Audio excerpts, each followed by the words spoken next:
In the latest chapter of the One Piece manga, a living legend of the pirate world was reintroduced into the story. As Luffy, Zoro, and Nami make their way through King Harold's castle to find the key to free Loki, a mysterious old man named Yasan stops them to question their motives. This chapter is not the first time we've seen Yasan, as he's the one beckoning Straw Hat Luffy to come to Elbaf in the end of Egghead Island, and we also see his silhouette in the chapter where it claims you're not supposed to stay at Elbaf for too long. After being teased so much about this character's appearance, it is finally revealed through the Giant's exposition in this chapter that this man is Scopper Gaban, the Pirate King's left-hand man. The chapter ends with Gaban seizing the key to free Loki, aiming to test Luffy to make sure he's strong enough to subdue Loki just in case something goes wrong.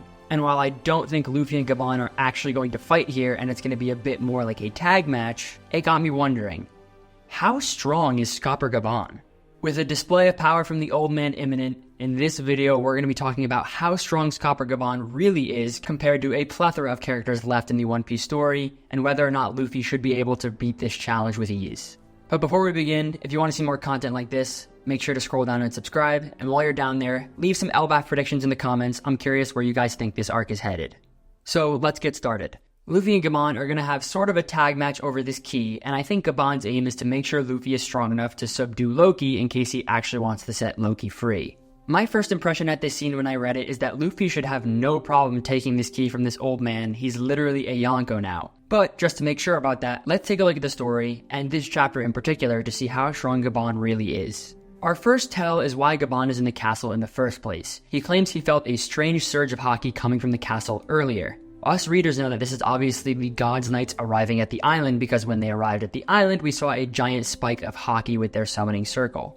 Now, while we aren't sure where Gaban was on the island when this happened compared to the rest of the Straw Hats, it is pretty impressive that nobody else on Elbaf felt this surge of haki, including any of the Straw Hats or any of these strong giant warrior pirates. Gaban could have been closer in proximity to the castle than any other character, but I still think it's pretty interesting that he was the only one to feel this surge of haki.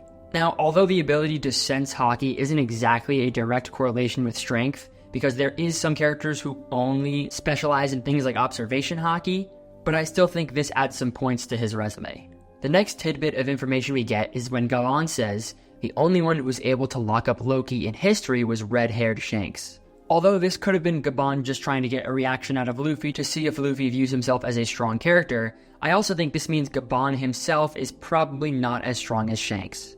I'm pretty sure we all expected that, but I think it's important to note that him saying the only one able to lock up Loki was red-haired Shanks, when he himself has been living on Elbaf for 20 years, means he could not handle Loki on his own.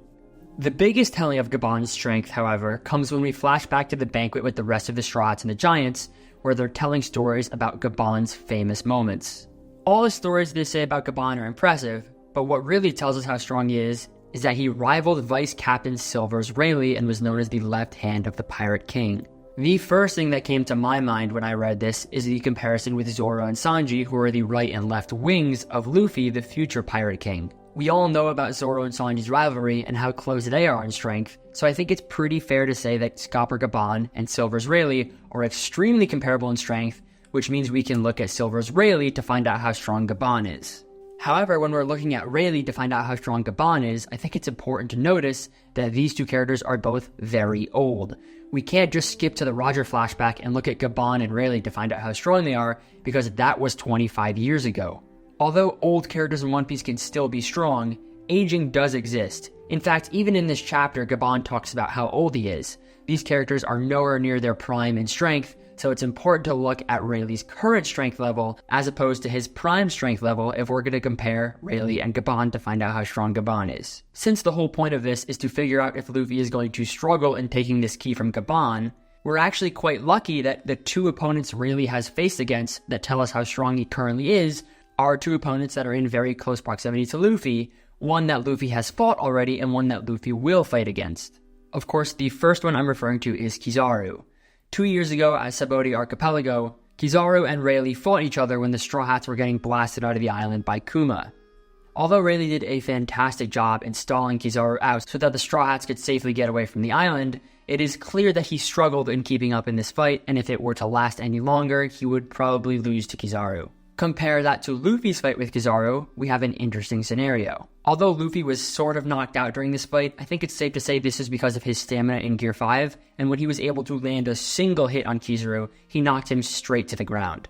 Whether or not Kizaru didn't get up because he was grieving the death of Vegapunk is a different story. Fact of the matter is, Luffy was able to put Kizaru in the dirt with one punch. Because of these two performances together, I think it is safe to say that Luffy has surpassed Rayleigh in level and is a bit stronger than he is currently.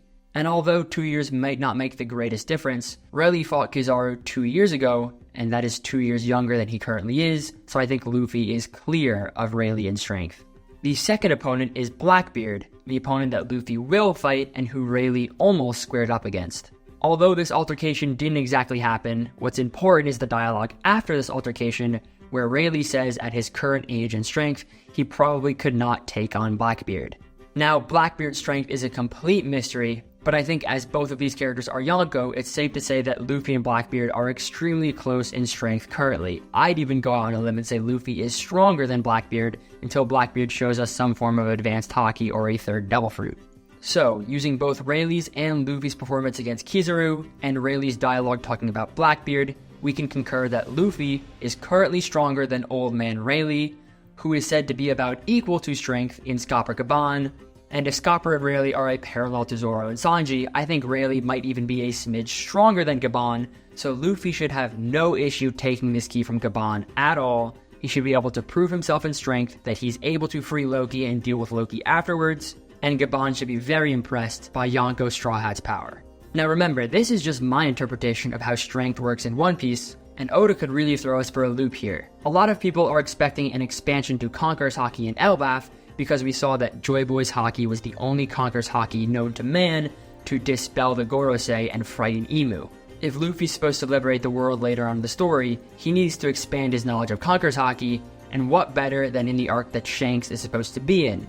However, with Gaban here as well, it's possible Gaban will be the vehicle in which Luffy learns about this new type of Conqueror's Haki, just like how in Sabaody, Rayleigh was the vehicle in which Luffy learned about Haki, which would mean that at this point in the story, maybe Gaban is supposed to be stronger than Luffy so that Luffy could learn something. Although I don't think that would make any sense considering how strong Luffy is in the story right now, it's possible that this is what Oda is going for.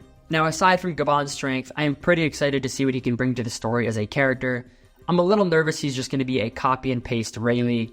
Rayleigh had a very big impact on the story, coming into an arc to save the Straw Hats where they could not succeed no matter what, and then acting as a vehicle to teach Luffy how to reach the top of the One Piece world, made Rayleigh a really good character. However, if Gaban is just a new version of this in an arc where we don't really need to get stronger because Luffy has already reached close to the pinnacle of his strength, he might be a little boring, but nonetheless, I'm excited to see how Elbaf turns out. And if you want to see more analysis like this as the arc continues, remember to scroll down and like and subscribe, and I'll see you guys next time.